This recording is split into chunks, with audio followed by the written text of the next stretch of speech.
Assalatu wassalamu ala asrofil anbiya'i wal mursalin wa ala alihi wa sahbihi ajmain. Yang pertama dan paling utama, marilah sama-sama kita menaikkan puji syukur kepada Allah Subhanahu wa taala yang mana kita masih bisa beraktivitas pada pagi hari ini, itu atas izin beliau.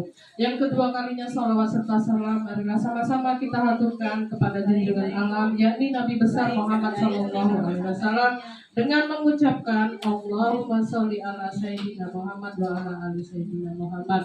Yang saya hormati Bapak dan Ibu guru serta tenaga kependidikan yang berkesempatan hadir pada pagi hari ini.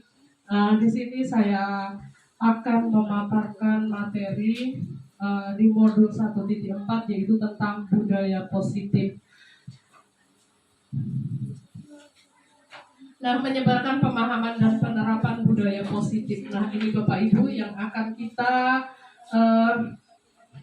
terapkan di kemudian nanti. Bapak dan Ibu, kita semua ingin sekolah kita itu lebih maju atau lebih baik daripada sekarang. Begitu juga dengan kondisi anak-anak kita, pokoknya dia harus lebih bagus daripada sebelumnya. Dalam inti materi budaya positif itu ada yang pertama, ada perubahan paradigma belajar. Ini mungkin sudah tidak asing bagi Bapak Ibu, kata-kata ini semuanya sudah ada. Yang pertama perubahan paradigma belajar, yang kedua ada disiplin positif, yang ketiga nilai-nilai kebajikan, yang keempat kebutuhan dasar manusia, yang kelima motivasi perilaku manusia, 6 posisi kontrol guru, 7 keyakinan kelas, dan yang terakhir atau ke-8 yaitu segitiga restitusi. Nah, ini semuanya adalah materi yang berada di budaya positif. Nah, nanti kita akan mengupas satu-satu Bapak Ibu yang masalah ini. Untuk yang pertama yaitu perubahan paradigma belajar. Pembelajaran dalam paradigma baru untuk menciptakan budaya positif di sekolah yaitu adalah yang dirancang berdasarkan prinsip pembelajaran berdiferensiasi, yaitu menciptakan pembelajaran yang sesuai dengan karakteristik atau keunikan murid.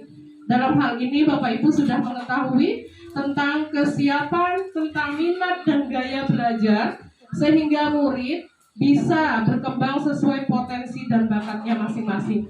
Nah, di sini mungkin tidak asing buat kita Bapak Ibu, apa pembelajaran berdiferensiasi.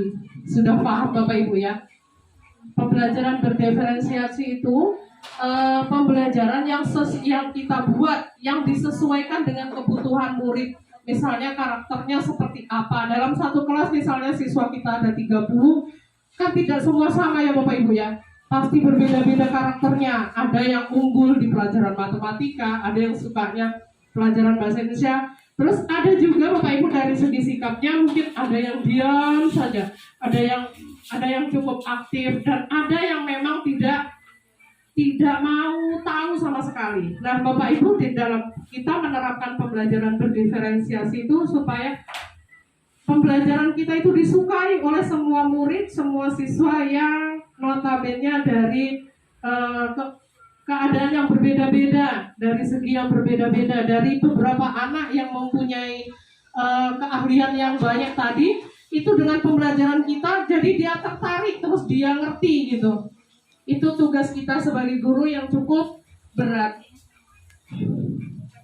Dan pembelajaran berdiferensiasi itu berdasarkan kepada profil pelajar Pancasila. Bapak Ibu sudah mengetahui ada 6 ya Bapak Ibu profil pelajar Pancasila. Yang pertama yaitu beriman, bertakwa kepada Tuhan Yang Maha Esa, dan berakhlak mulia. Nah, ini sudah sering kita dengar, dan ini memang tujuan yang pertama dari profil pelajar Pancasila. Yang kedua itu berkebinekaan global. Yang ketiga, bergotong royong. 4, kreatif. 5, bernalar kritis. Dan 6, mandiri. Mungkin sudah hafal Bapak dan Ibu ya, karena ada lagunya ya. Iya, lagu. Kita lanjut Bapak Ibu ke miskonsepsi teori kontrol budaya positif. Ini ilusi guru mengontrol murid. Terus ilusi bahwa orang dewasa itu berhak memaksa. Iya Bapak Ibu. Sebagai guru kita kan di dalam itu kita yang dewasa Bapak Ibu ya. Apakah kita berhak memaksakan? Tidak sebenarnya ya, tidak. Ilusi bahwa semua kekuatan positif, efektif dan bermanfaat. Yang terakhir, ilusi bahwa kritik dan membuat rasa bersalah mampu menguatkan karakter. Nah, selama ini itulah yang kita terapkan dalam pembelajaran atau di sekolah. Nah, jadi seolah-olah guru itu memegang kekuasaan penuh, padahal seharusnya guru itu sebagai tempat menyalurkan ilmu, ya, sebagai penuntun.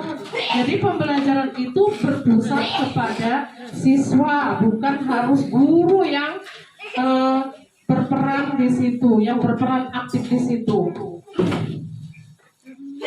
Ini Bapak Ibu mengubah paradigma stimulus respon menjadi pendekatan teori kontrol. Silahkan Bapak Ibu baca. Yang pertama ada stimulus respon dan ada teori kontrol. Realitas atau kebutuhan kita semua, yaitu realitas atau kebutuhan kita berbeda. Nah itu Bapak Ibu. Terus semua orang melihat hal yang sama. Padahal setiap orang memiliki gambaran yang berbeda. Begitu juga dengan siswa atau murid kita di kelas. Kita mencoba mengubah orang agar berpandangan sama dengan kita.